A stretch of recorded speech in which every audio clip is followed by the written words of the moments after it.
A Christian boss is to follow the model of Christ. Jesus expects us to produce. Jesus expects us to do our work with all our heart.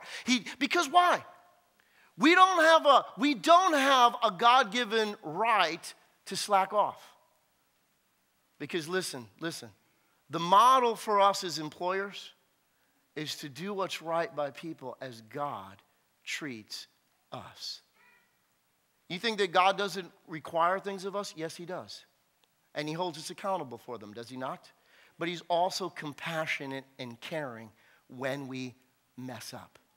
It's keeping that, because listen, this is the next, if you're taking notes, this is so critical that you realize. Listen. A Christian boss has to manage the tension between productivity and care. Manage the tension between productivity and care. What in the world do I mean by that? Do you know that there are some issues in life that are not problems to solve, but tensions to manage?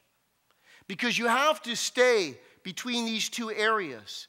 Because God requires us. Because to be a good employer means that you help your people to achieve.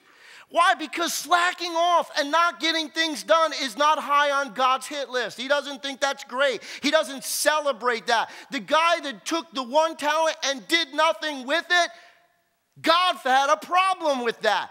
And therefore, as a Christian boss, what we have to do is learn to bring the best out of our people, to help them to achieve, to help them to be productive. Why? You ever have a day when you just got a lot of things done? How'd you feel when that happened?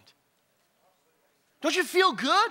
That's a God part in you. God made us to produce as he produces. God bears fruit and wants us to bear fruit in what we do. But you have to manage that end, because why? Allowing people not to do what they're called on to do, because why? Your job, you were hired to get something done. That's why you're paid. Our paycheck is not a right we have, but a privilege we earn.